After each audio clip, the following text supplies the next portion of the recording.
Labrīt visiem! Hello everyone, good morning.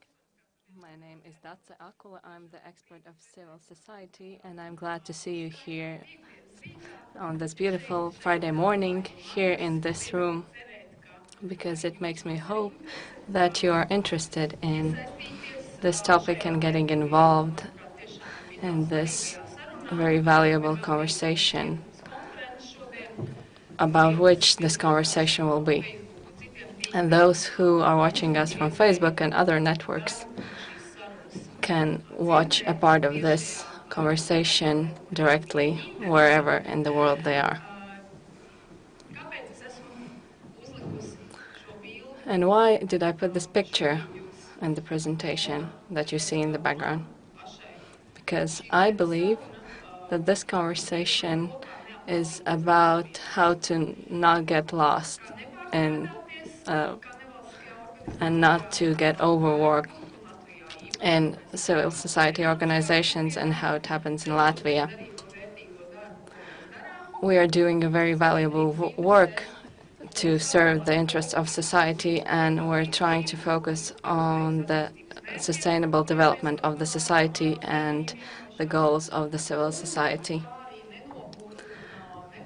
We are trying not to get too tired and how to manage our work. We also want to know that our main cooperation partners are supporting us. Here I mean the support in the largest meaning of the word. I also mean the time and the effort that is invested, also about the part of the society that is taking the decisions in this field, like NGOs, like members of the parliament, and I'm glad that one of them is also here. Thank you, Mr. Jansons, for coming. Of course, it is also the support of the inhabitants of this country, without which we could not do anything. And those are enterprises and the media that we cooperate with to manage to do anything at all. Why do we organize this conversation this year? Because this year in Latvia is a turning point, because we have a tax policy reform here in this country this year. And these changes will make donating and supporting organizations, NGOs, from the part of enterprises less interesting. What I mean by that is I don't want to offend anyone, no enterprises or people, by saying that we only want money and the only motivation they have is the tax reductions they get from donating. But the policy to promote philanthropy and donating tradition as such, it is one of the ways how a country can say that donating is a good thing, and whoever you donate to, money, time, or any other products, that it is very valuable.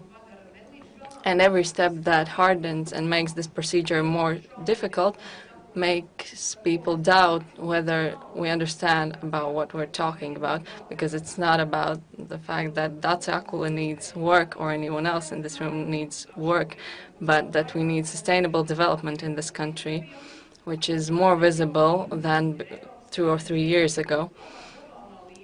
And this is needed in the level of European Union, not only in this country. And here we have a huge importance of NGOs to promote this. And so if the system is not sufficiently organized for the donors, then they won't want to get involved in the work of NGOs with their resources or money or time. Then this is how we damage our own work and our own situation, because then we cannot cooperate and get the objectives that we want to achieve. Also in Latvia, Estonia, and Sweden, and in the region of the Baltic Sea and in the European Union, we need to promote cooperation and a society that we want to live in. And this is how we want to inspire other people with our example. to try to live in a sustainable way and learn from us. As you understood, yes, we are going to talk about donations from people, from enterprises. Later on, we are going to talk about the state support to the NGOs and to the civil society. But all this is in the context of civil society and the sustainable development. We are here because this is the place where we can generate new ideas and where we can show that decisions are not made correctly and are not sufficiently thought through, and these organizations will help us to understand the bigger picture from the different perspectives of the groups of society and the general interests of society, not only the narrow interests of enterprises or some personal interests. Because when I talk about NGOs, I recognize the huge variety among these organizations, which is, of course, very good, and this should be celebrated, and this is about culture and sport and people that provide very specific support, for example, for women who suffer from violence or children who suffer from violence and who have been forced to leave their families and live with the support of different organizations. But of course we must talk about the Civic Alliance of Latvia, that is the main leader of this conversation, trying to achieve that the NGOs have a good environment for development, that they have proper regulations and the resources needed for the development and work of NGOs. Here I am talking about the organization that I have worked for 10 years, the Praxis think tank.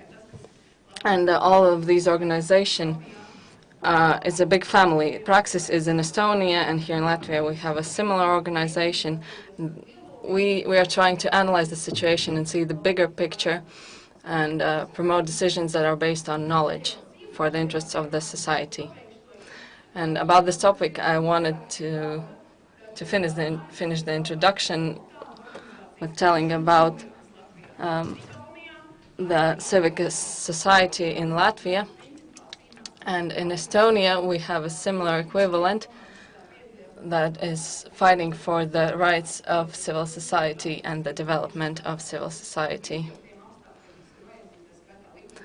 Here they are analyzing different aspects like regulations and other aspects for the development.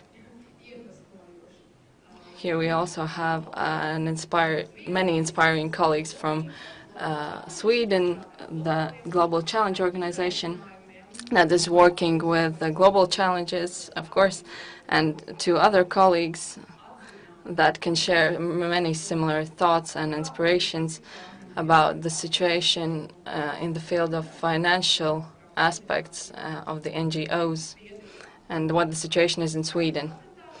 As you understood, we are going to discuss many different questions. We have a lot to say, and one of the problems and issues is whether we are going to have time to talk about the main question, but we are also interested in the development of regions, and so we are thankful that this initiative is supported by the Nordic Council of Ministers and their representatives in Latvia. And we are thankful to all the other partners that are sitting here or somewhere else, without whom we could not organize this meeting in the House of the European Union, and with the interpreters from the Latvian Union that help us, Latvian University, sorry, and also all the other partners that are helping us, like the catering company. Of course, the company of transmitting this meeting online, so everyone has donated something to help this happen. And this is a good example of how a project of cooperation can result in something very good if we know where to ask for help to implement good aspects of our life. So the agenda that we have today, which you have probably seen already, in the first part, that you can also see on Facebook and other platforms. In the first part, we are going to look at the general overview in different countries in Latvia, Estonia, and Sweden. Latvia and Estonia, of course, are neighboring countries, and the situations are more similar. But we took the example of Sweden to get inspired from a country where the development of NGOs is on a whole different level, and that this idea is on a whole new galaxy. But of course, we can learn from them if we keep our eyes open and our heads open, and we can learn from each other.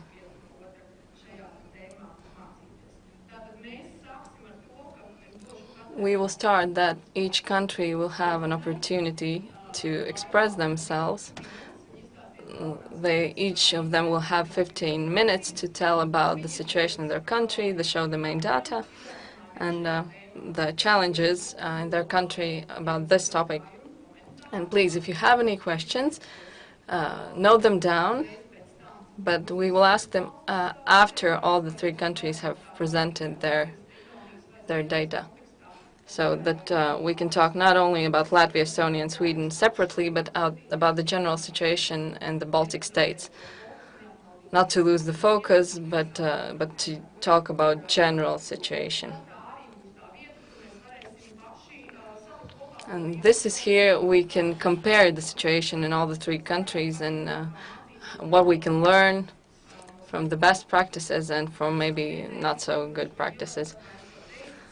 To finish this introduction, I would like to say that our conversation is transmitted through Facebook and other platforms, so not only the people that are here can listen, but also everyone that is interested in any other place. So, viewers, if you want to ask questions, that you can do them. You can post them on Facebook or on Twitter using @alianse. And that is how you post your questions, and we will receive them, and then we will ask them to our participants, and they will provide you an answer. Now, please welcome our colleague, the acting director of Latvian Civic Alliance, Kristīna Zomberga, that will talk about the situation in Latvia. The presentation will be in Latvian, but she will talk in Latvian. And I will also ask her in Latvian questions. But for our colleagues from other countries, they can ask in English. In 15 minutes, I have to tell now what we have done and looked at for many months. And we looked at different aspects, and I will try to talk for every aspect. And if you have some questions, you can ask me. So if we speak about the sector, we can see this data that the most important is to look, first of all, how many NGOs we have in Latvia. And in January in 2017, we had a little bit more than 21,000 NGOs in Latvia. And mostly there are questions how many we have the organizations that are working actually in Latvia. And also in other countries, we have this problem that there are some corporations who are not liquid, but they are not working actually. And we have about 16,000 that these organizations are working in Latvia. And it is given from the balance sheet that was given to the government, and we can see that in these 16,000 organizations are some activities, and from these 2,6 are for public benefits. And if we look how the tendencies are, how often and also how many new organizations are made in every year, there are more than 1,000 about new organizations every year. And 18,000, about a little bit 80,000 employees are in these NGOs. And if we look at the sum that are paid for the employees, we can see that the average salary is about 360.3 euros, and we must to look that these people have enough money, and that in this sector enough good people are that can work professionally. And it is not correct to say that we are only taking from them something. We can see that we are also giving something to the state. We can see that 8.7 million are contributed to the state budget, and we are not talking about the money that is from the from buying some products from the tax again.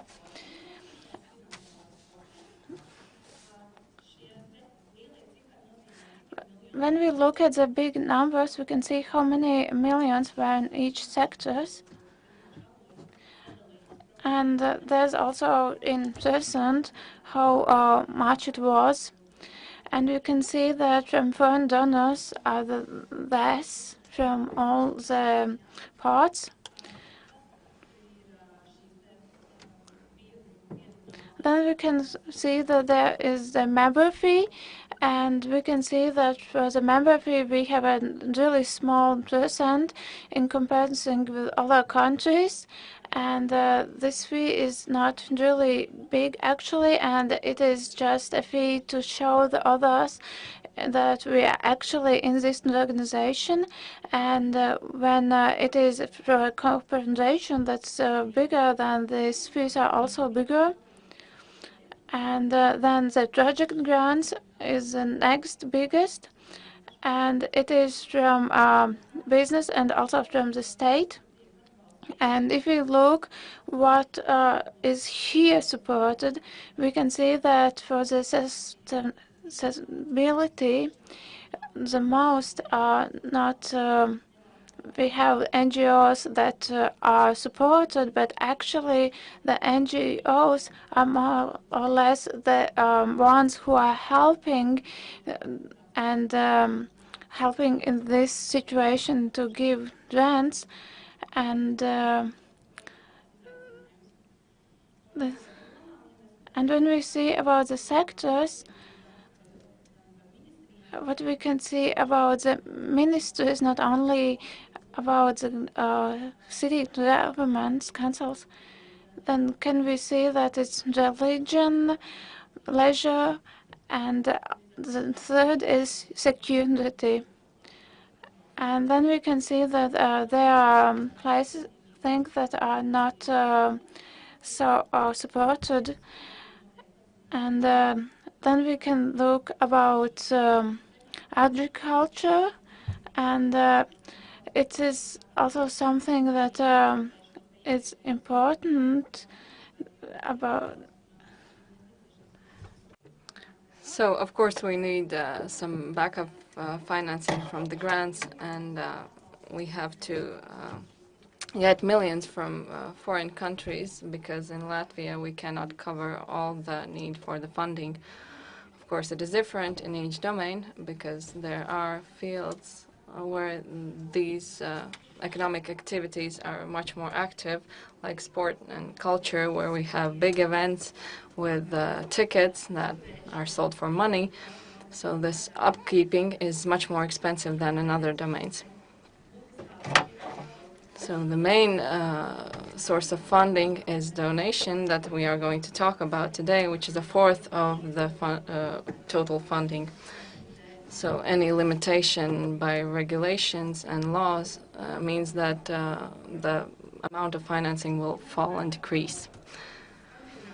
If we look at the donations during the last years since 2012, we have to say that this was a big challenge to make this research, because we discovered that the official statistics is very different from what happens in real life. So, Korekta informācija.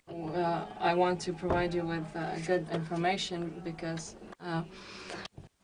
in the State Revenue Service, the separate reports provided different data from those provided by enterprises, because they said that in donations we got 14 million, which means that there's something wrong with the official statistics. But we can make certain assumptions from the analysis of these data. So the total amount of private and legal people were increasing each year, which is, of course, very nice. And if we look more in detail, if this is a targeted donation or a general donation, that it is interesting that both enterprises and private persons, and which are anonymous sometimes, that they usually donate for general purposes. So they think that the organization will know better how to use this money. With the fact that is important today is that we have to talk about tax deductions, because when a private or legal person donates to organizations, they get tax reductions. So we analyze whether this is a motivation to donate. So here you can see that corporate donors donated 96.7 million euros, which was indicated by the enterprises themselves. But in the previous slide, we saw that it was 82 million, which is the number indicated by the NGOs. So you can see there are differences. So what composes these 96.7 million? That 57 million was donated to public benefit organizations. And the tax credits were demanded for 36 million euros, which means that the motivation to donate, the motivation of tax deduction was valid in 63% to donate at all. In case of private donors, the total amount was 9.4 million euros last year, but I have to make it clear that it was directly made by private donors, and anonymous donors were not counted in this group, because we don't really know whether they're enterprises or private donors. So private donors are only the people that we truly know about. And here we can see that the tax deductions were demanded in the case of only 1.6 million, which makes 17%. That, however, we cannot say that the tax deductions is not a motivation for this group, because in case of corporate donors, this possibility of tax deductions were asked because it is more comfortable for corporate donors to donate, and so the legal procedure is easier for them to get tax deductions. And here we have donations that are counted in the budget. So the enterprise can choose whether to pay the taxes directly to the state budget, and then it can be judged by State Revenue Service or the politicians how it was used. But here, by donating, you know, the enterprises know how these taxes are being used, so and they know what will be done with this money in the NGOs. So one of our conclusions is that we have to think about how to make a new system how to facilitate the procedure of donating for private donors and how to incorporate some more funds from the corporate donors. So we think that we should replicate the model of Poland and Lithuania, where private donors can choose they can choose if to donate some of their taxes to NGOs. But if we look deeper into the issue about tax deductions, the Ministry of Finances, they are responsible for the fact how money is used for NGOs or some other purposes. So our recommendation is that when private donors are making their annual tax reports, that then they could indicate which part of their taxes can be donated to NGOs and indicate that in their electronic system, and that private donors do not have to go to other sites to send their tax money to NGOs. And the general conclusion about the sector is that the domains that are more favorably supported by ministries, that we can say that there are domains that are not so supported by them, and donations that are sent to different domains, then education is not really supported by the government. The amount of donation sent to education, it was number 3 in the list of domains. But in other fields, there is no such statistics, and we don't know about the data.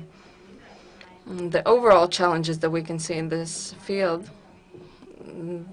we can say that other sources of funding will decrease, including foreign donors.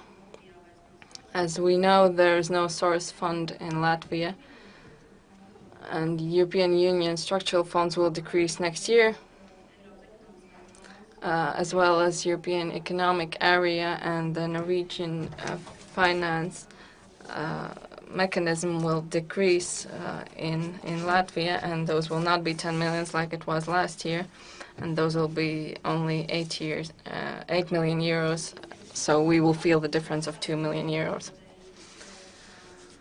As I mentioned about the tax deductions, it is a motivation to donate, both to corporate and private donors. And what we can see here is that after the tax policy reforms, the donations will decrease, and we have to think now how to provide and supplement this support for the civil society. Here we are not talking about compensating mechanisms in financial field, but also how to attract attract the donations to NGOs from the society, how we can influence the planning of budget, so that not only the opinion of enterprises but also of the NGOs would be listened to. And we have to define which is the main provider of the support and donations, and to whom we should call if we have problems and if we need funding. And in the context of this conference, we were passed from one institution to another, and nobody could really tell whose responsibility is the development of civil society in Latvia. So this is certainly one of the questions and the problems in Latvia. If I can take the chance and ask you just one easy question to you, Justin, then I would like to ask about the NGOs, and in internet in the world are many people from NGOs, and just shortly you have been in many researches what we have done, so because you were involved, if you had to say one idea for the people working in the NGOs, what would you actually say that it is worth to working on? Maybe something is the idea that you would think that we should look at the legislation and think about what should be changed. One thing is the legislation. Maybe for corporations and maybe other things that we should work, maybe for corporations. I would say that if we look at this time, we can see what Estonia did. And Estonia made a model from which we can learn. And we can look and see how it is when there is 0% of the invested profit implanted, and with this new implementation in the law, we can use it, and then it is a way also how we work, and about how we can get more private funding is also important to learn it from Estonia. And also from the people, from the government, that how the people there is helping philanthropy, and this is also important with our main partner to look at it, how people can get back from the taxes also money if they are helping the public benefit organizations. And there are some changes what we can do, for example, technical issues in registration. We engage our international friends in this project, and hopefully we start our friendship or we continue our friendship. As is the case with me, I worked with most of the organizations before, lucky me. So now we go to Estonia, and we have our colleagues from Praxis and Network of Estonian non-profit organizations. And again, they will, from their own perspective as experts in the field, provide an overview of the priorities, data, but also challenges. And then we will move on to Sweden, as promised. Hello to everyone. I'm Jana Ester. Like Tase said, I'm from Praxis Center from Policy Studies. Always happy to cooperate with the neighbors from over the one side of the borders and also from the other side of the borders, and to learn different practices, share ideas, and so on. Praxis has been active on this issue already for more than 10 years, I would say.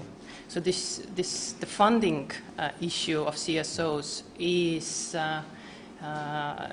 it's acute one already for quite a long time. So I would say to our colleagues from Latvia that actually you do have a huge work ahead if you want to achieve a real change in this practice. So it is, but it's definitely a necessary issue to work on, and so I wish you luck. What Praxis has done is we have done, it is a think tank, it is a research organization. We have done analysis on the topic, we have done trainings on the topic. So these have been our main activities on that field. I would point out few figures which relate to the funding and which kind of give you an overview of how do we position in comparison maybe with other countries. There are approximately 32,000 civil society organizations in Estonia, but only very few of them have lots of members.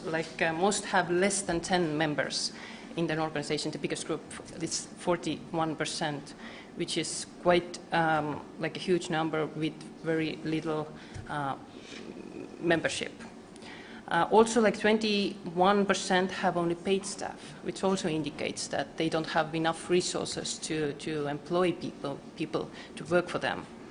And the annual turnover of most organizations is also relatively small. It is only it remains between 300 to 6,000 euros.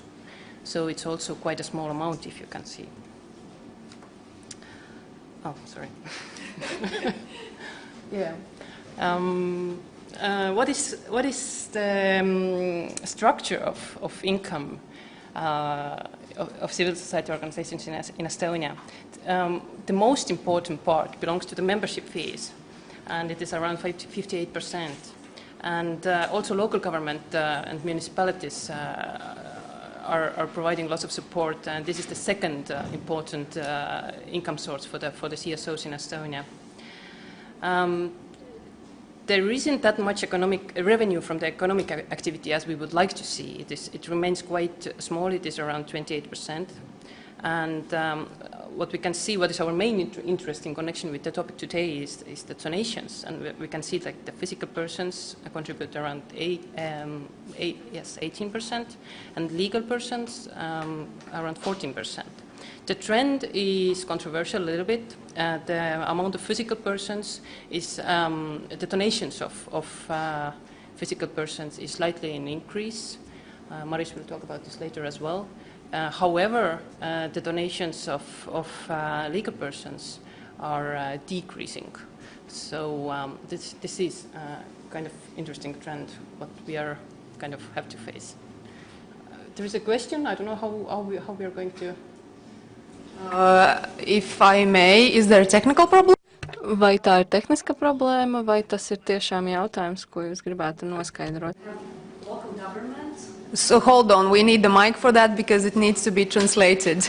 But we kindly ask to keep that for later if you can, so that we don't, lose focus on the priorities, please. Yeah? Okay.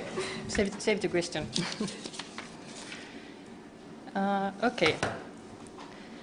So the overall picture of Estonian civil society is not bad at all. Even we could say that our position is one of the best ones, or the best one among Eastern and Central European states in this region. However, we can see like the most worrisome thing, or the most important thing, is like the financial sustainability is among those topics which have received the lowest scores. And again, it has worsened over the last few years. So this is the overall picture of Estonia. So what are the challenges related to the funding when we have studied it and what we have found out? As I pointed out already on the first few slides, there is a heavy dependence on local government support. I have the right slide. And membership fees, which means that the diversity of the income structure is quite low, and it makes the CSOs in Estonia very vulnerable and dependent on one certain or very few certain funders. If they finish or stop the funding of the CSOs, basically they remain without any revenue or without any income. So, and we can see like a few years ago, it was around 50% of those organizations who had 3 or more income sources. But now it has decreased again, and it was around 40% or even less who had 3 or more income sources. So it is, again, it is in a slight decrease what concerns the diversity of different income sources. What is also a little bit worrisome is that the private sector donation and the cooperation in general remains underused, still underused. The cooperation remains, it is not strategic, it is not long-term, it is rather one-time activity. The amounts are relatively small, what are like donated to the CSOs. It's less than 10 euros or around 10 euros something. So what we are trying to achieve is rather a long-term strategic philanthropy and long-term cooperation between physical persons, between legal persons as well, and non-profit organizations. Another important topic is what we are trying to push the CSOs to understand is that they have to start to think more like business organizations. They have to make business plans. They have to start to sell their products and their services and to think about the profit, so to say. So their modus operandi has to change a little bit, and they have to think also how to manage and how to earn money by selling their products, by selling their services. This will give them a chance to stay alive. Another important topic what concerns the challenges is the funding of CSOs doesn't support the development of the organization. As we saw from the first point, that there is a very huge dependence on the project grants. It means like that the funders support directly certain activities, but the rest of the activities, like the organizational activities, remain non-financed. And it is very difficult for these organizations to find funding for their activity costs. And there isn't specific programs even that would support such kind of development of organizations. To move on, the funding of CSOs from the local government budget or state budget remains a little bit non-transparent. I wouldn't say it is like related to corruption directly or something, but it is still not understandable who gets money, for what reason, why, what is the impact, what they would like to achieve, and so there isn't like clear procedures written down, who can get it, which, why, and for what. And also, there isn't like a sufficient feedback why one hasn't received funding, for example, that they could learn from it. This is when we are doing the trainings, for example, for the funders, this is one thing that we emphasize a lot, that explanation about like how, why a CSO didn't match with the criteria of funding should be like specifically pointed out. This kind of feedback should be given them.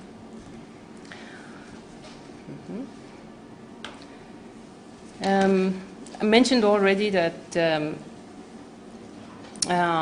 funding of CSOs in Estonia is not very strategic. It's not only about giving money or sharing the money out for the CSOs that they could do their own thing. It is. It should be more about a conscious, strategic decision how to achieve together and in cooperation the public benefits or the mutual aims, the aims that the public funder has defined somewhere in the strategic paper or in strategy.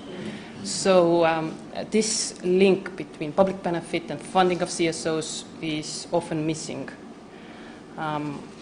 It's improving, and we are trying to promote it, but it's still a little bit work to do on that. Also, the impact of the funding is not measured. Now the impact initiatives are starting to be more, or they're trying to do it more, and we hope it's going to continue. There is, and as a consequence, there is strong polarization between has taken place between CSOs in Estonia, which means that there is a huge part of those organizations which remain like which have little resources, which try to manage day by day how to survive, and then there is a small proportion of those who manage pretty well, who have staff and who have used volunteers, etc. But we say that there isn't like a big and strong middle class in our civil society picture, which could be a problem.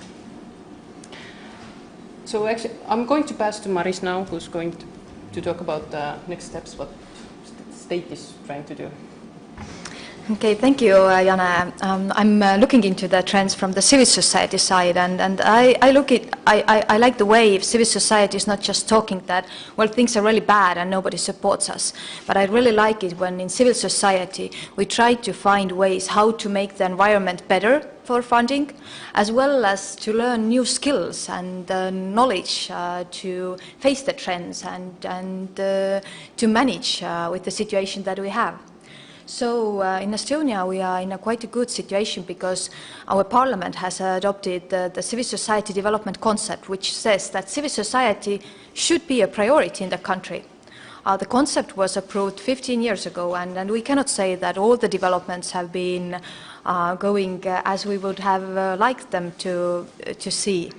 But still, we know that we have an agreement between the public sector and civil society that we need to do the work and contribute to the better environment of civic action. And this is how the funding issues have been actually in the national strategies and action plans also for some time. So Jana showed you some statistics from how organizations themselves have said what are the most important income sources for them. I'm now showing you statistics from the tax board, which just describes from the annual reports where does the money come to civil society organizations. And we see that there is a huge part actually coming from membership fees, which I think is a really good thing because it shows that people themselves, they want to give to the organizations they are working for, and also they want to give to the aims that the organizations are working with. Also, it's not maybe that bad with the services. It's becoming better. Organizations find their way to earn revenues. But if we are just looking at this, the last part, which is almost equal, together grants and donations, because in Estonia, when we submit our annual reports, actually organizations, they put donations and grants in one field. That's why the numbers are together. Then we know that we will have less public grants. And that's why we need to keep up the donations to come to the organizations, because otherwise the organizations won't manage. So we know that there is these two trends. At first point, there will be a decrease in public money for sure, and there is a need to involve private money. And then there is another trend that we see, that organizations are actually learning new ways to manage their activities and to involve people. So for us, the main question is how to use these trends and to build better policy. Just to illustrate some of the things that were already mentioned, that yes, in Estonia we have seen a rise in private giving, but at the same time we have seen that corporate giving is not getting up so easily.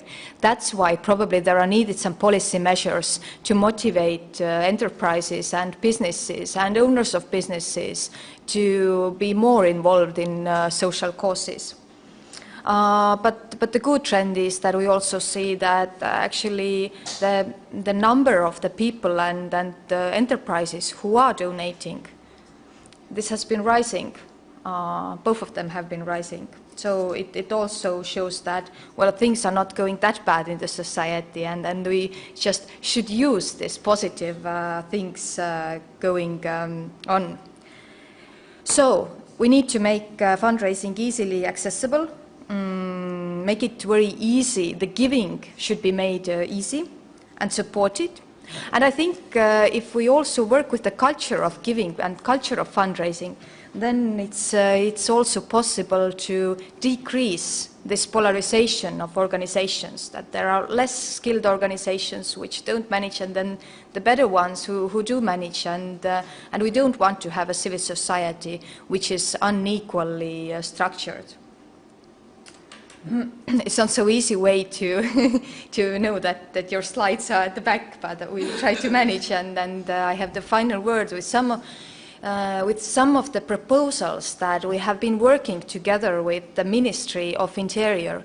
In Estonia, Ministry of Interior has been responsible for civil society development now for 14 years after the concept was approved in the Parliament. And maybe at first it seems a little bit peculiar why Ministry of Interior, but in Estonia it used to be the way that the Ministry of Interior was also responsible for regional affairs, and support to civil society was first developed through having stronger communities. And this way the competency was there in the ministry, and now they also have been the ones active in supporting the funding policies, as well as involvement and capacity building of civil society organizations. So together with the public sector, we have been in a dialogue and talking about possible measures that should be taken, and possible changes in the policies. And what we have come up with are some recommendations. And I will very slightly go this through, because I think that they might give some food for thought in order to think about possible ways in Latvia as well. So the first thing that maybe we should think about is about how to raise the tax-free limit for corporate donations, because in Estonia our businesses don't have the income tax. We don't have the corporate income tax, but you can donate only up to a certain limit tax-free, and then if you donate more, then you actually have to pay taxes from these donations. And the statistics have shown that there are very few businesses who actually do donate above the limit and want to pay taxes from it. So we see that actually if the limit is raised, then it's really, really possible that we will have much more donations. Also, we should raise the limit of tax deductions for private donations. Maybe people, they don't donate because they know that they can get revenue from that, or they can get some taxes back, but it could be a really good message from the government saying that, well, if you use your money this way, we do support it with our measures. Also, we need to simplify procedures for civil society organizations to be included in the list of organizations with tax benefits. And it's a very easy way. We want to have more organizations with whom we can say that, well, they are public benefit organizations. Let's make it very easy in the way that they can say that, well, we can use this special benefits because we do good work for the society. Also, we can motivate giving by allowing employers and employees to agree upon directing part of monthly salary as a donation to a public benefit civil society organization. It's maybe a new idea, but we have thought about it when looking at the British example and payroll giving. I think it would be really nice if I go to an employer and we talk about what could be my salary, and we agree that, well, let's say that 20 euros each month will go to a certain organization, and my employer will pay that. And from this money, then he or she doesn't have to pay the taxes on salaries. So it will make donating much more easier, and it will give regular contributions to certain organizations. Also, we have been thinking about, you know, in Estonia you can get the tax return after you have given in your declaration. Probably many people get the tax return because of the many things from the public policy. But what about if you give in the declaration on a certain web page? It's very easy to do. And then you have a small button that you can press and say that, well, I don't need this tax return. I would really like to address it directly to a certain organization. And this could be done because we have all these digital tools and everything, all the data that the government already has. We have been also talking about providing tax deductions to donating dividends, because otherwise, when businesses, they have to make decisions about whom to donate or how to donate, it's the decision of a management board. But what about when owners start to think about, maybe I should give part of the profit to a certain social cause? And if it's supported by the government, there will be probably more people thinking about it. Also matching private giving with public funds, because it could be a good motivation for organizations to come out of the comfort zone if they know that they can get public funding if they involve the community and if they involve people from outside. And also taking social innovation bonds in use. But I will not go into that, what is it and how it would work, because it would take quite a long time. So these are the ideas that are now going around in Estonia, and I do hope that we will actually, if we meet in a year or so, we can say that, well, these are the things that we have done. Thank you.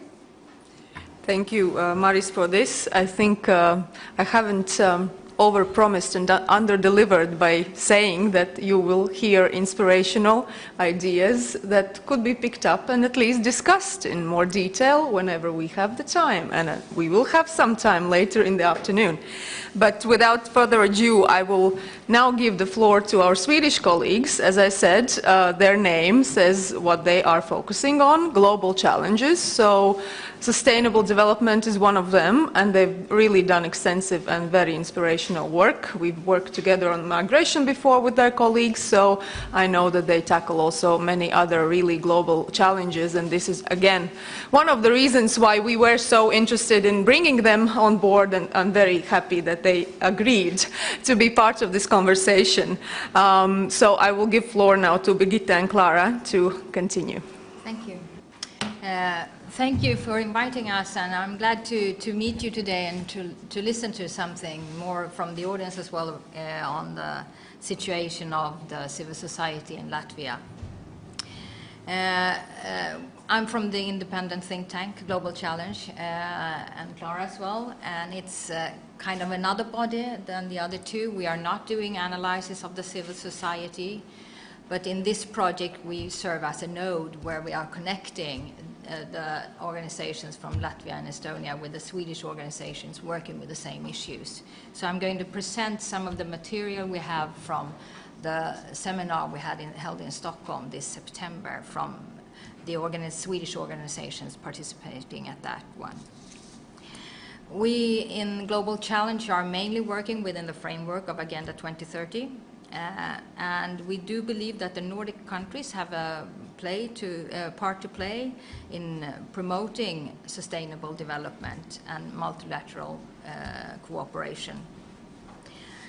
And we do believe that the civil society is important when it comes to innovate and bring solutions to the societal challenges we are facing. But we know as a civil society organization ourselves that it demands a stable and sustainable funding of the organizations.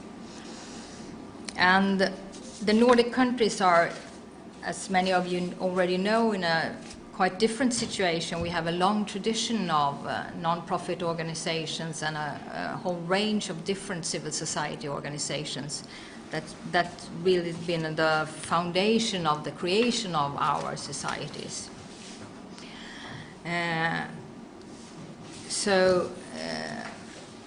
I'm not here to teach you about this, but I just want to state that this is a totally different situation. But in the times we are now with the Agenda 2030 and the need of multilateral cooperation, I think we have a whole lot of learning to do from the Baltic countries as well. I try to find my presentations. I'm already there. Okay.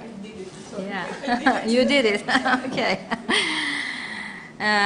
So the amount of voluntary work has been very stable over the years, with the exception of the increase during the refugee influx in 2015.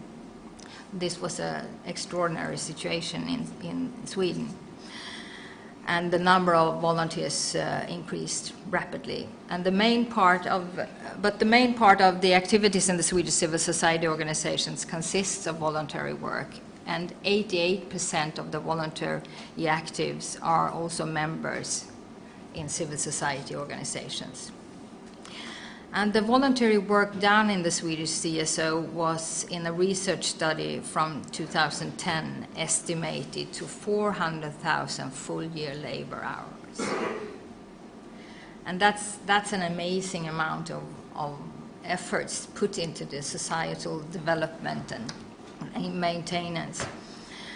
And this is from a quite old research report, and the research is really something we need to enhance in Sweden when it comes to the field of the civil society sector. 2013, the sector employed 190,000 persons, from all the way from the music teacher to the teaching in the local study group to the Secretary General in the Red Cross.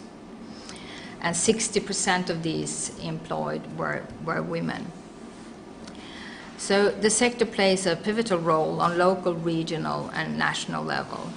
And the Swedish authority, Swedish statistic report has showed that the CSO's value added that same year, 2013, was 124 billion Swedish krona, which is equivalent to 30 billion euros.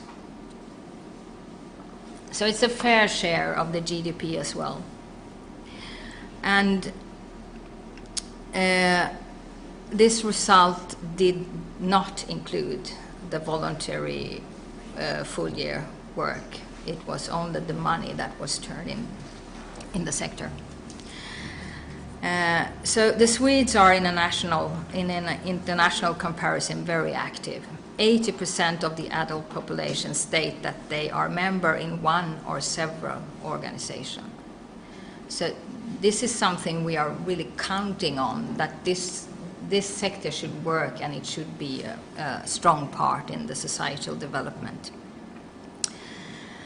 Recently, the state did a public report on civil society. It's from 2016, and it's still in the political process, and we are waiting for it to be implemented, the suggestions to be implemented.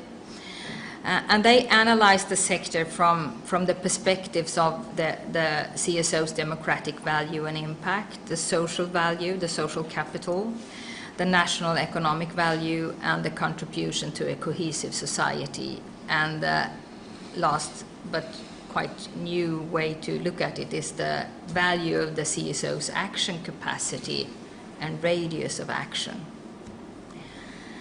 The state report suggests a palette of action to strengthen the civil society sector in each of these perspectives, and most of the suggestions are still waiting to be implemented then.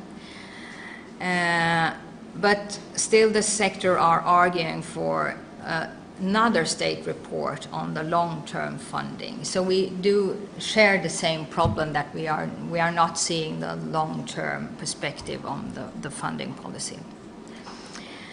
And yeah, as you understand, this civil society sector is crucial to the Swedish society.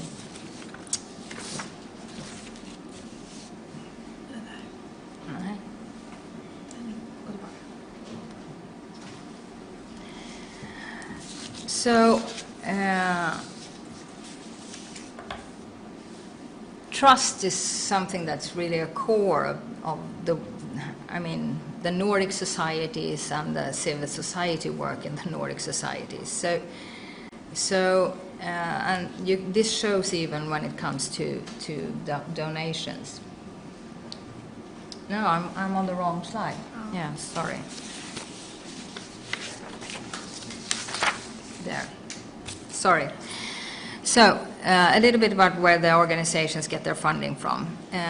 So it's public institutions, public funding, generated revenue and member fees, and donations and financial contribution, which we will dig into later on. And also sales. And when it comes to sales, we had a bit of debacle the last years, because there was a EU regulation on the VAT, and many of the sales function within the civil society sector, they haven't been forced to charge the VAT on their on what they are selling. But it's still an issue, but it's solved for the moment.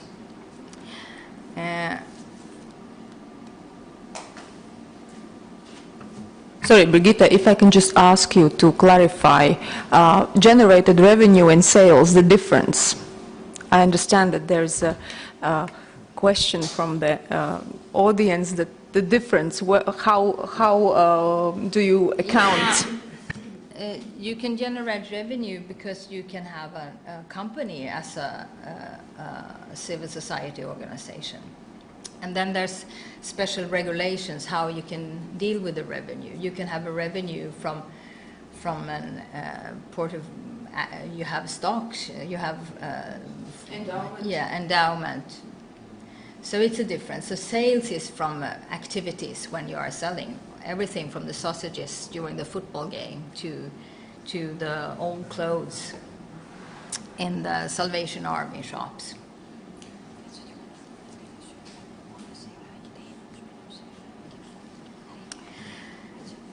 So 77%, and this really concerns the capacity to increase and maintain the level of donations in Sweden. 77% of the population are positive about the value of the civil society organizations. And statistics from Swedish analysis companies Novus shows that these are quite positive or very positive to the non-profit organization. And 6 of 10 people donate to civil society. So that's also quite a large number. 61% of them is women and 53% men. 3.2% of the household income is donated to the civil society. And civil society is largely funded by private household donations and public grants. A trend in Sweden is the increase of household resources. And so we have a larger capacity to buy things or give away money. And this is, of course, positive. However, during the same time, the household is spending less share of their consumption on voluntary sector. So we have an increase in the money spent on the civil society, but in the share of the actual space for consumption, we have had a decrease. Is that comprehensible?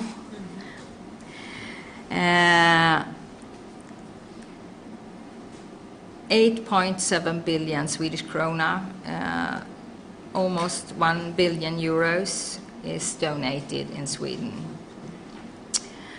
And member organization of the Swedish Fundraising Council are the organization that's provided us these numbers. The last 3 years, there was quite a rapid increase when it comes to private donation of 9%. That kind of break this trend of the household consumption was going to consumption, not to donations. And we don't know why. It might have to do with the refugee influx. It might have to do with a bigger global awareness.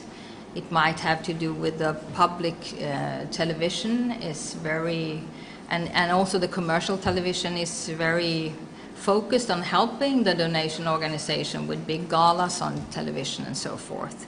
But anyway, it's a positive trend.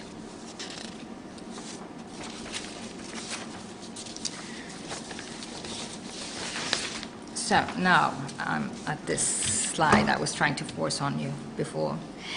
It's about trust.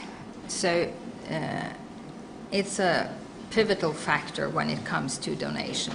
And it's 57% of the donors perceive transparency as a very important factor for trusting the civil society organization and donate to them. And also, they want to know, and they want the organizations to show how the donations are used. And they also prefer to donate to organizations who have the possibility for the donors to do it via the 90 konto. And it's a specific konto that's safeguarded by special rules. Not any association could be let into the 90 konto system. And they are aware that the administration's cost should be low, because then the money will go to the aim for the donations. And they prefer if the staff don't have the high salaries. And also a new perspective is that they need a good website and where they can find good information. But in those cases we had embezzlement or something like that in some organization, it strikes the whole sector, and the donation decrease. So this is a key issue for any organization, to really safeguard your organization for criminal acts or lack of transparency. So this was a little bit about the donation and the economic situation, and so what about the future in Sweden or the Nordic countries from this quite stable and healthy perspective that we are starting from? So I asked Clara to develop some thoughts about the future of the civil society organizations. Yes, so I will present now the very last statistics that we have from the Swedish presentation, and that is from the question of how much the Swedish citizens will donate to civil society the coming year, and the answer from that really differs from generation to generation, and it has shown that the youths in the age of 18 to 29 are actually the most inclined to donate more to civil society than what they did last year. And this brings us to the politics, because we consider that if youth see civil society as a solution to the challenges that we're facing in society today, both locally and globally, well, then we think that and also that the youths are actually willing to spend and invest in their already very restricted budget to support these organizations, then we think that the government and the politicians and policymakers should definitely not set a lower bar. It is very important, we consider, that the government realizes the potential and the strength and possibility of a sustainable, long-term, and well-functioning civil society. And that is our last note on the future perspective. Yeah, thank you. I think it's very interesting that I need you to switch off the mic to be able to get the power. Sorry. I think it's very interesting that we are very naturally going in this, I think, ideal, very excellent conversation, but also this future outlook, and again, bringing it back to this framework of sustainable development goals, or how you say it, Agenda 2030, I understand is the key word in Swedish location. Here we call it SDGs, or Sustainable Development Goals, and again, the touch of window of opportunities, actually, when you look at the millennials, as they called, the young generation that have different interests. I mean, we all are unique and super nice, obviously, but they bring something new to the table. And as you said, when you probably are looking at people who have more limited, because they haven't been around in professional circles, they haven't earned lots of money, with some exceptions if they come from a rich family, or won a lottery or something. If they, from their limited resources, want to contribute towards some goals of the NGOs or civil society organizations that they work on and where the value added really is. I think that is really inspirational and something we need to remember maybe on those times when we find it tough and sometimes think that we maybe should rethink going on with this fight. This is also one part of the society that we can really bring in and also inspire to work together. So thank you for that. Here is now the great opportunity to interact. And I understand that we have a few questions lining up. I have already our hand from the Estonian presentation. There was something to be clarified. I also see Zaiga asking questions, so I will take a few of them so that we can then give the floor to our experts to reply, and then again a second turn or a third turn for the questions if there are some. So please.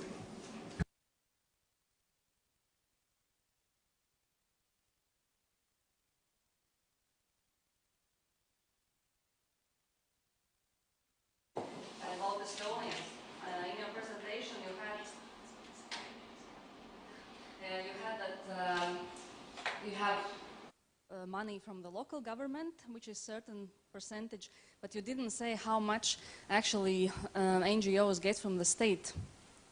And in my opinion,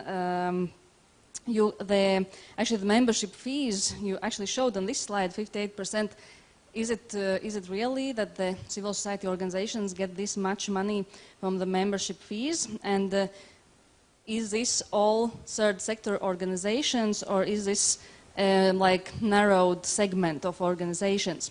Because you're probably also familiar with a letter that was published in early September this year by 20 civil society organizations in Estonia, from human rights, animal rights and others, saying that there is a huge reliance to state money for the NGO sector, and around 65% from the NGO income come from state government, local government, and state-owned companies together. And what it means is that many of these organizations are actually not membership civil society organizations, but rather entities developed by municipalities often to provide certain services. And sometimes they operate as umbrella organizations for different municipalities. And this is also a way for government or for state officials to navigate around the limit or publication of income, so that there's no limit for the income they can get if they work for an NGO officially. So this is one question, and then what can we learn as Latvia from this, and what maybe we want state money, that's for sure, but how can we organize the distribution of this money so that we actually support civic participation and civil society as such as it should be. And that was one question. And then talking about innovation and how the donors change, actually, how the donor activities change. Because we work with a Transparency International network that have 100 chapters around the world, so we see that it actually changes, and it's much harder for one single organization to attract funding. So I think the one trend that was maybe not mentioned in your presentations so much was how we actually make partnerships also among civil society organizations, and we look where we can, what are the topics that donors support. And of course we see that there is a trend for service provision. Also there are new forms like getting money from court decisions. And of course, that if we speak about membership fees or if we speak about private donations, it's very much online based, it's very much high tech, mobile donations, and things like this. And I think that there is maybe a lot that we can share, and it would be also, I see some donors in this room, but also maybe a dialogue or you know, discussion among NGOs and donors, and how can we meet each other's expectations. Thank you very much for this question and comment round, and I think you raised a very good point about the need to cooperate, and obviously in challenging times of sustainability with regard to funding, as our colleagues already mentioned, one of the tendencies that we actually see is that as Estonian colleagues also mentioned, this polarization of CSOs, where you have people who really struggling to survive, NGOs struggling to survive, then well-functioned management organizations that are doing very well, and then lack of enough middle class. And obviously, it's also not helping to start to cooperate. If you're trying to look from a how to survive perspective, then you can't even put a puzzle together for a donor to get a group of people together to showcase the capacity to deliver. Because as you rightly said, your international network obviously is able to deliver. But it doesn't mean that organizations that are based in Latvia or Estonia or Sweden and are cooperating just with other organizations are not able to deliver if they put this puzzle together. But anyway, I go now to Zaiga, who had a question, another question. We will take the turn right after these two, if we can, so that we don't waste time on these priorities. I have noted them down, so I will remind you. Yes, thank you. That's for the opportunity to ask some questions. I have some are a little bit shorter. I'm from the NGO called Ascendum. We are working with themes like culture, education, and civic society. But one of the questions is a little bit similar as Liana was asking. I just wanted to know, because the membership fee was so big percentage of the all the money organizations get, so I would like to know, maybe, do you know what's the average membership fee in the organization? Then for the Brigitte, I would like to ask, you showed that you have 13 billion value added from the NGOs. Could you tell about the methodology, how you get the number and the 3.3% for GDP also, because it would be very interesting for us. Then one question maybe for all of you. What do you think? What would be the best part of fundings from the public sector? I mean, the public fundings. I saw that in Sweden it's 29%. So do you think it's okay? Or should it be more or less? And then, yeah, about this people who say that they want to see low administration costs. It was in Swedish presentation. What is low? What percentage is low administration costs, if you know about that? And one question that's that's the last. And the last question is, if you are working with entrepreneurs and businesses to collect donations and fundings, do you evaluate the reputation of the company, and how do you do this if you do that? Thank you. Thank you, Zaiga. And now the last, and hopefully not 7 questions from you, so we, keep it together. Okay, es varbūt latviski Maybe I do it in Latvia, it's easy. Now I will ask a question in Latvian because it is easier for me.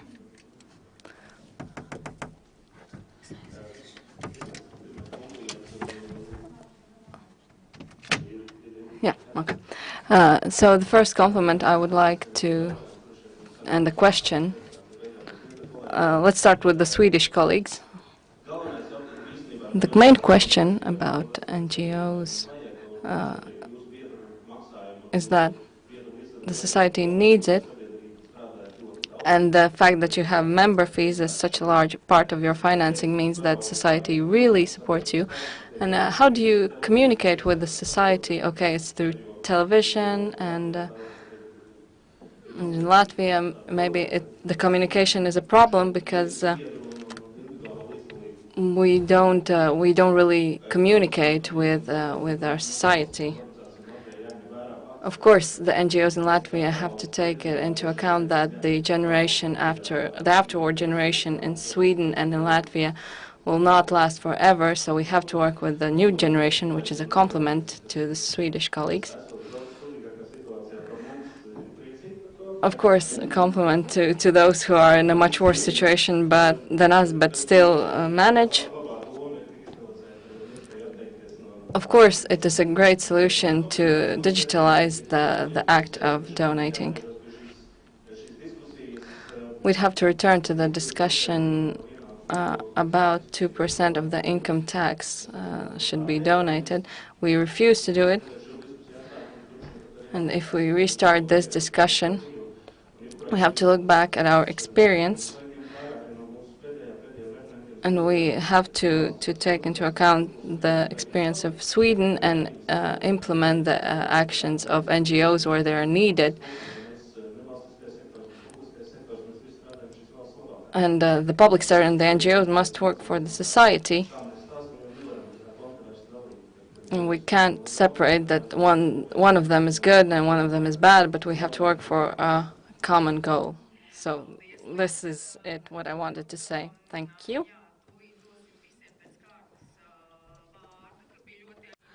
Thank you. Now everybody will have the part that they can say their opinion about these questions and look into the data that they can answer the questions better. And I would also like to say that I'm certain that maybe the people who are watching us through media, Facebook and others, that maybe they won't have the chance to ask a question, but we have a long time, about 1 hour, and it will be after the lunch break that we can discuss more and talk about how the NGOs can get stronger and what we have to learn to be more powerful, and to talk about how we can do more good things and how we can ask for help for the society. And not only it is in the format of money, but also other formats. And after the lunch break, we are happy that we will have the possibility to talk about this aspect and learn from everything what we also talked about a business plan, and that our services and goods are developing as the organizations that give benefits to the society, and about the resources. And we are not only talking actually about something like cars and goods that we could get for us, but for the society. So as we said, that we are buying things what we need and doing things what's necessary. And if, for example, if societies, if individuals cannot be for themselves to get revenues, we are talking about also these aspects that they can. How could NGO got revenues enough? Tagad es atkārtošu tos 8 jautājumus, ko mēs sadzirdējām. no mūsu publikas. Tagad izmantosim mūsu. Hopefully more. Thank you very much. Very good that you had a question about the statistics. It always creates lots of confusion and, you know, yeah, misunderstandings possibly. So anyways, yes, this is the slide. I didn't state too much. Maybe I should have started with this, or at least explained a little bit. But here's the last sentence that says that actually we don't have currently very good data about the situation in Estonia, how the financing goes, how which are the adequate resources, where comes, where goes, and so on. So this is the one topic Estonian government is working on now, trying to get more realistic administrative data about the financing, and I think it's very good development direction. But anyways, the data I presented was self-reported. It was based on the questionnaire. There were several questions regarding the financing and the income. And as for the first question, there was a question about the organization had to list all income sources which are relevant in 2013 for the organization. And among that, the membership fees were most frequently mentioned. And after that came the local government support. Another important thing, yes, there were only membership organizations. But in Estonia, we have, among these 32,000 organizations, civil society organizations, there is a very small percentage of foundations, which are not membership organizations, less than 1,000. So it doesn't affect the overall picture that much. And yes, did I kind of... So the government money, so what percent? Hold on, we need the microphone so that it can be translated and also broadcasted, because we are still somewhere going globally. So what is the percentage of government money together from the central government, local government, and state-owned enterprise? Tiek ieguldīts Organizations get percentage from the pašu. Well, I can just say that at 2013, yeah, Maris can complement in about a second, but in 2013, 1/10 of organizations thought that state funding is most important for them. It's 1/10. important, but not, you don't have the numbers how much they get. Okay, so this is I have some figures I can maybe give, talk about the person. I can show the graphic what I have. And, yeah. Maybe I should continue with the graphics or the statistics. There are many things. First thing is how to differentiate different organizations, types of organizations. As you said, there are many types of associations, and that's what can influence the numbers and statistics. The other thing is when you look at the government funding and that the sources that come from the government to civil society, they actually do have very different aims. Some of them are as grants and support, and some of them are actually when the government buys services and local government buys services. So this is something we really want to differentiate, because it shows a different profile.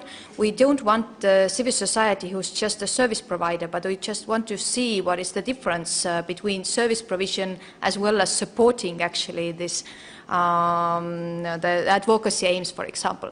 We know that right now it's the amounts of money coming from the public budgets to civil society are around 140 million. But we still need to clarify a little bit about what the funding is about. And as I said, if we look at the annual reports and statistics from there, then organizations themselves report grants and donations together. So it's kind of difficult right now to put all these different numbers together.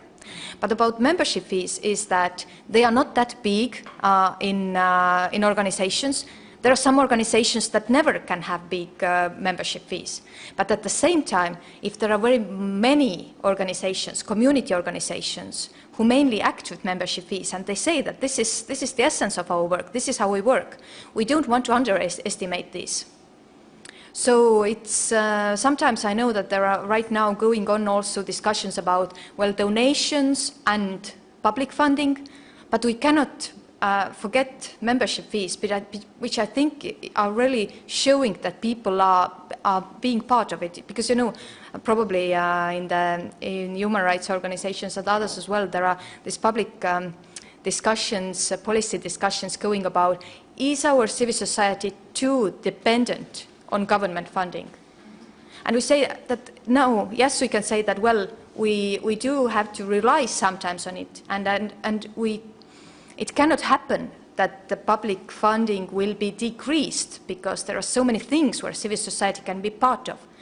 But I don't want civil society to be blamed of being this kind of like, how you say it, kind of like directed by the government because of funding, because we know that there are so many resources that actually come from people themselves. That's why we want to stress that we can never underestimate what communities themselves give in. I don't know if it... This question was, totally I agree with you, more to show that, first that the amounts the government say that we give this amounts to the third sector, that actually the amount that gets to real civic organizations is much lower. And the second point, that we need government money, and it's crucial. And yes. It doesn't mean that we are dependent of the government institutions. It's just the way how this government money, the distribution of this money is, what is the structure and the rules of that. Exactly. And it has to be transparent and based on state priorities and so on.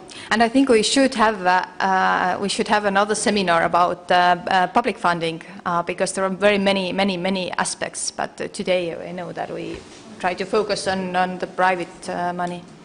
More coming up. Tune in. So thanks for that clarification, and also I think again raising a very important point, that just because you take your funds or you have donors from, for example, in this case, public institutions, let's not think that because of that you are disqualified from voicing constructive criticism when you see that that same public institution is maybe not acting in a way that is sustainable. So don't confuse these two things. We are remaining independent even if our funding is diverse and also comes from public institutions. Birgitta and Clara, now very many questions to you. Yeah, I'm sorry, we might have missed some, but I hope Clara got them all, because I mixed up this translation thing. I can remind you, there was something about methodology for this 3.3 GDP. If I missed something. Okay, good. Yeah. So I start with how we communicate to the public the results of the civil society. I think it's been really developed during the past years, and especially when it comes to the annual reports. There's even some accountants firms that have been supporting a competition to make the best annual report. And of course, there you have an overview of the numbers, but also of the real activities and the strategic development and the kind of core value that you are trying to integrate in all your activities. We also have quite energetic media, also surveying the sector, and especially when it comes to how we deal with the result, how much money goes to the real action and how much money goes into the administration or high salaries or, in worst case, embezzlements. That's fortunately so far very rare, but it has happened. And of course, those big galas in television and in different cities as well, they are as well a way to communicate what you are doing and how you are doing it. And I also have to mention, each year we have this political week on an island in Sweden, where all the politicians gather and all the organizations and institutions that want to have impact on the policy making. So this is also an opportunity to reach the politicians, the media, and the general public. However, there's somewhat more to do when it comes to the digitalization and how to get an easy reach out and not with heavy reports or annual reports.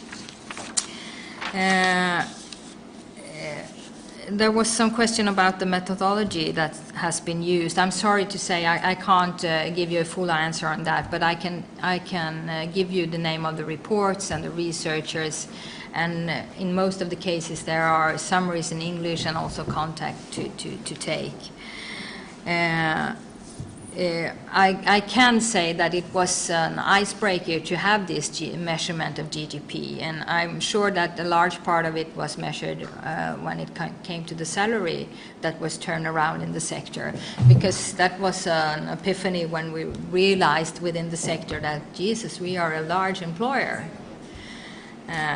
And that's not in juxtaposition to the voluntary work. It's, as we have stated again and again during this panel debate, it's a fundamental function to have a well-functioning voluntary work, to have the employees as well. The low administration cost, how this is measured, I can't say. I don't think we have a general measure. I'm quite sure that we don't have a general measure. But I think every association and the umbrella associations, of course, are discussing how we are going to go about this. But then again, I have to say it's not a big issue, because the trust is so high when it comes to the public and company trust to the civil society organizations. And what did we miss now? The organizational assessment of donors, yeah. If you do that. Yeah, that's a great question. It's a hard, I mean, we know this from the real core daily basis work we do in Global Challenge, because we have a lot of partners, and of course they need to fit our profile and our values. But I think there's no methodology to do this, and I think we have to state that the civil society organizations, they don't have, most of them don't have the money to do an audit in the way you can do as a company if you're going to partner with someone. So there has been quite a number of cases where organizations has been struck by the fact that the organization they are collaborating with are using child labor, for instance, and this has effect. Yeah, and how do you deal with that? Well, you deal with it with cutting the cooperation, of course. So it's value before money, because otherwise you lose in the long run. But to be proactive and preventive, I'm not sure how to deal with it. I think there's a number of ways to go about, but you can't be sure. I just wanted, referring to this question, when do you cut the organization? When there is a scandal in media, or when there is already happened judicial process where you know that... No, I think I can't answer this question in general, because it's from organization to organization. But my opinion is that you cut it as soon as you can, because as a civil society organization, you know this will strike our organization badly if we don't deal with it as rapidly as we can. But you can be in this situation that you have an agreement that you can't get out of, and that's troublesome. If I can just to also maybe give a little bit of information where this question probably comes from, or national perspective. The last big, unfortunately, tragedy that happened and raised these questions for several NGOs was when shopping mall collapsed and 54 people were killed. And some NGOs who received money from these construction companies then had to face themselves with these critical questions. And obviously in this case there's still court process going on, so there are criminal charges against a few people involved, few organizations of course involved, not just professionals who were supposed to make sure that the roof stays up and doesn't fall on people. So this is the painful one of those aspects you can look at. I need to say something more about this, because it is a complex situation, and I think the recent development in Sweden is going in a direction where, especially when you work with aid and global development, and you work with companies who, for example, use child labor or pollutes or something like that, the organizations find that it's a bad idea to leave this cooperation. It's better to stick with them and help them to change, because most of the companies want to change. They don't want to keep this criminal or unjust or unenvironmental thing they're doing. They want to change, and the civil society organizations can help them to change. And day by day, this way of viewing the issue is gaining support from the general public as well, because we have to realize, and especially when we have this fabulous Agenda 2030, that it's going to be hard to do this in the perfect, exact, right way. We're going to fail, and we're going to encounter a lot of challenges. And we need to deal with them together, not just within the sectors, but between the sectors. But of course, it's a difference. If you are in a society like Sweden, where the trust level is so high, you have a total different foundation to start this debate and discussion. If the corruption or criminality is high and you have to safeguard your resources and values, then it's harder.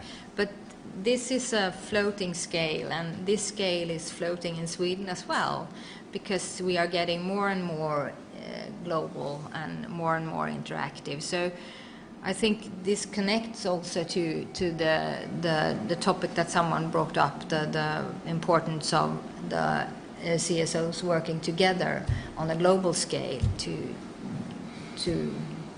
stabilize the funding and the prolongation of the work we are doing. Thank you, Birgitta.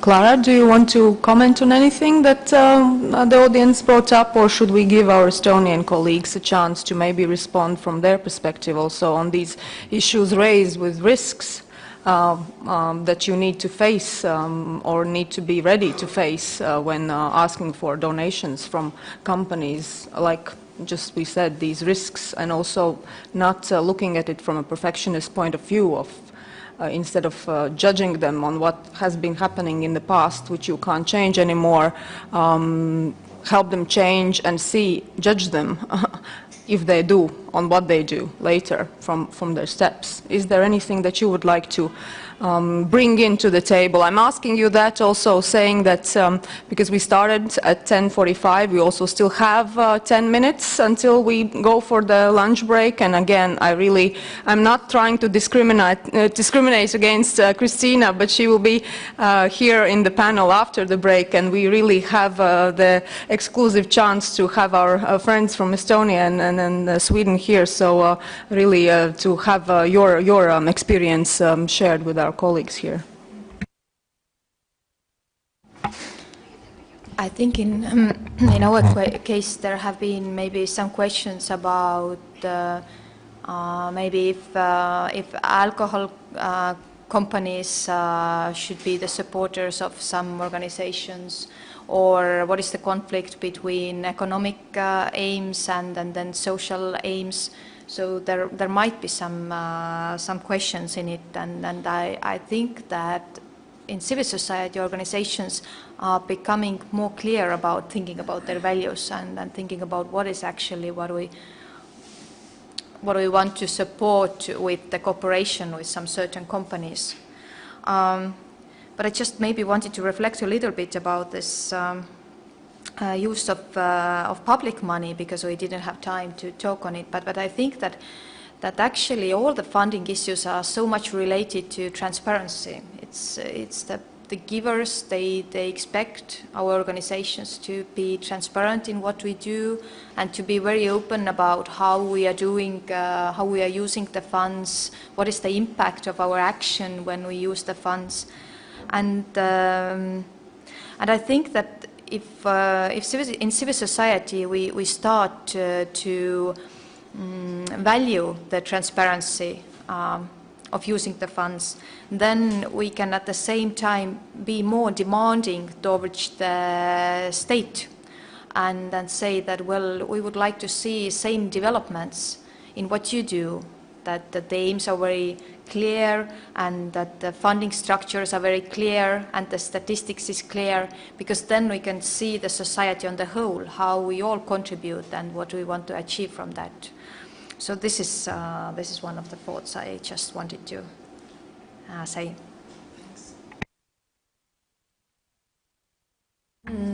Yes, I don't remember like any really like criminal cases taking place in our country, like in cooperation like this between business or civil society organizations. I think Maris pointed out very well that there might happen or might take place some conflict of values. For example, if there is an alcohol company who supports the children's camping or something like this, that kind of cases might emerge.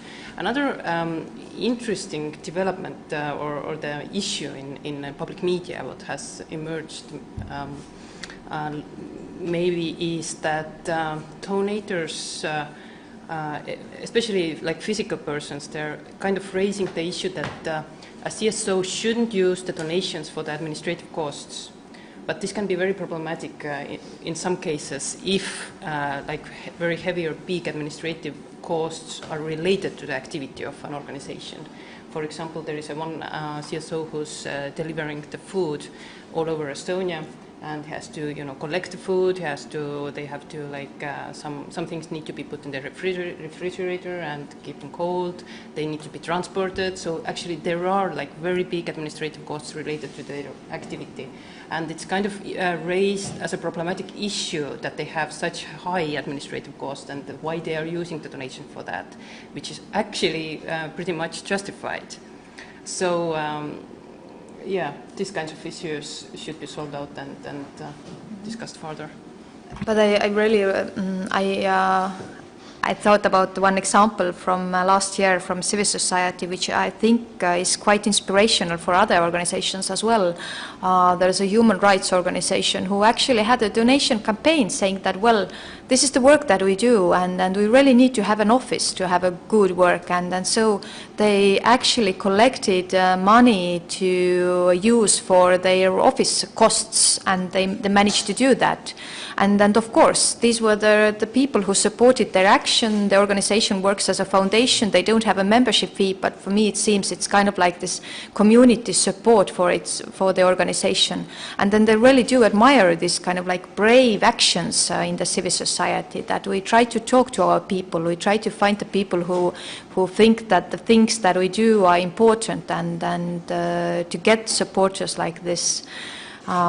Because somehow it gives the strength to the organization also when talking to the government later on about maybe some other projects and some other aims that could be reached together.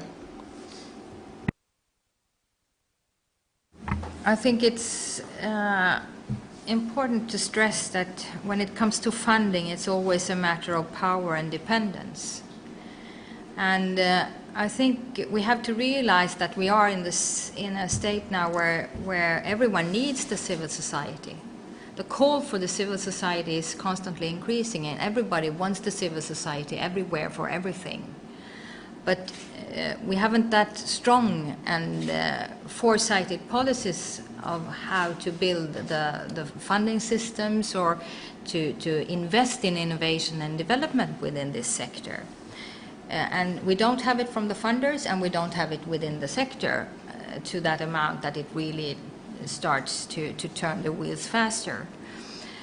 But I think as a sector, we need to realize that we do have something that everyone wants now, and we need to start to define how we can create mutual understandings and mutual respect when we deal with each other, whether it's with the public authorities or the governments or the companies. But there's something that we have stressed very little apart from Clara, and it's the future. Because you mentioned that the young people are so eager to give to the associations because they really want change. Because we have a new generation coming now that know that they will not have the same economic development as their parents. And they know that the global cooperation to deal with the global challenges are too weak. So they are turning to the civil society as a platform that is eager to do something here, and they are eager to get into this sector and help the sector to develop. And I think the use of next generation in our sector is crucial if we're going to gain the power we need to take the role that's needed to address the challenges we are facing.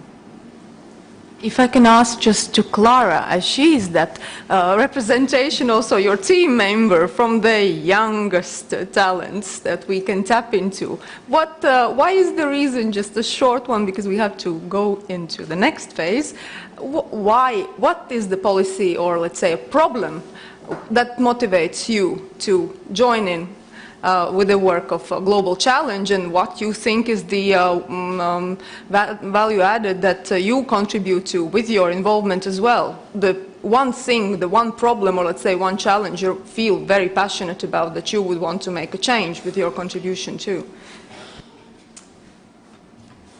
Well, I think from my own perspective, it's the belief and the thought that change is possible.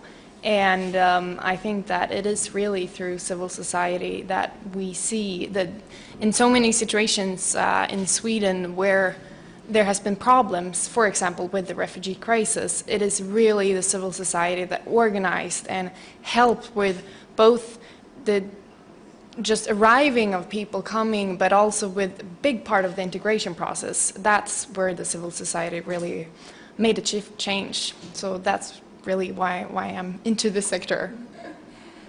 Great. So I think at this point, looking at the watch as well, and also thinking of all these micro and macro levels of sustainable development, we also have a sustainable development with regard to energy that we need to continue these debates.